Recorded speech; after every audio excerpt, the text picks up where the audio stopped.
মানে স্টোরি যা হয়েছে ওইটা আপনারা দেখছেন। সাব করানোর কথা ছিল একজনকে, সাব করাইছে নেইমার জুনিয়রকে। ওই মিস্টেক করছে ফোর্থ যে রেফারি ছিল সে। তার কাছে যে লিস্ট আসছে ওই লিস্টের হিসেবে সে করে নাই।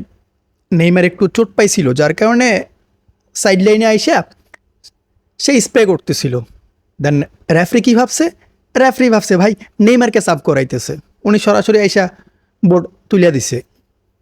মানে এগুলা কেমন সিস্টেম ভাই, বুঝতেছি না। ওনার কাছে তো লিস্ট ছিল যে কে সাব হবে বা কে ইন হবে। উনি সরাসরি কি করছে, 10 নাম্বার জার্সি 10 নাম্বারের বোর্ড তুলে ধরছে।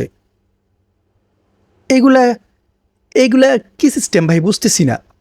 আমরা কি ভাবছিলাম, আমরা ভাবছি হয়তো ইনজুরির কারণে নেইমারকে সাব করছে, বাট পরবর্তীতে নেইমার নিজে আইসা ওইটা শো করছে ভাই আমি সাব হইতেছি না, আমার নাম নাই, এখানে অন্য প্লেয়ার সাব হবে।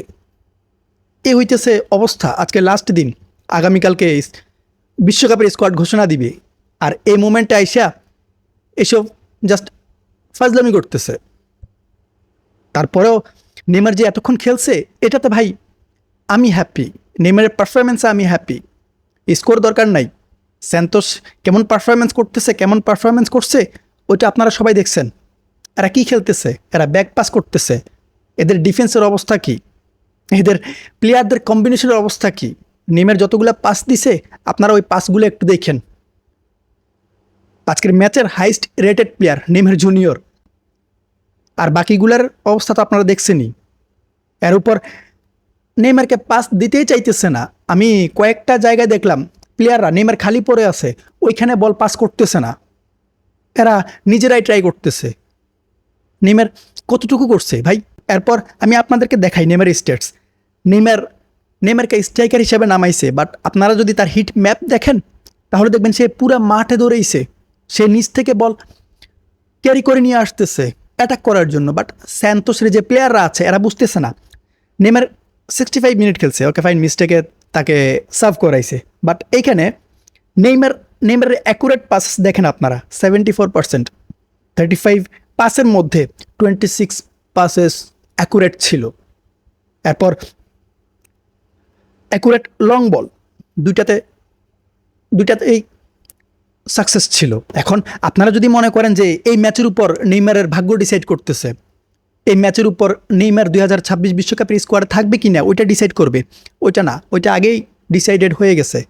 শুধুমাত্র এক ম্যাচের উপর কার্লো অ্যানচেলত্তি ডিপেন্ড করে নেইমারকে ডাকবে না, ওইটা ডিসাইড হয়ে গেছে।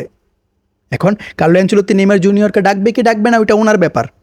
বাট নেইমারের যে ফিটনেস যে ইস্যু দেখাইতেছে, আমার কাছে ফিটনেস ইস্যু লাগতেছে না ভাই। নেইমারের ফিটনেস আপনারা দেখেন, সে কনফিডেন্স নিয়ে খেলতেছে। যদি স্যান্তোসের এই স্কোয়াডের জায়গায় অন্য কোনো প্লেয়ার থাকতো, অন্য কোনো ভালো টিম থাকতো, তাহলে আপনারা দেখতেন নেইমার আজকে স্কোর না শুধু কি করতো। এই টিমের সাথে যে নেইমার ট্রাই করতেছিল এটাই অনেক কিছু ভাই।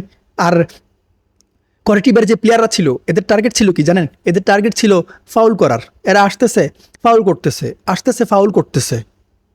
সো বাকিটা ভাই আগামীকালকে আমরা বলতে পারবো অ্যাকচুয়ালি কার্লো অ্যানচেলত্তির সিদ্ধান্ত কী।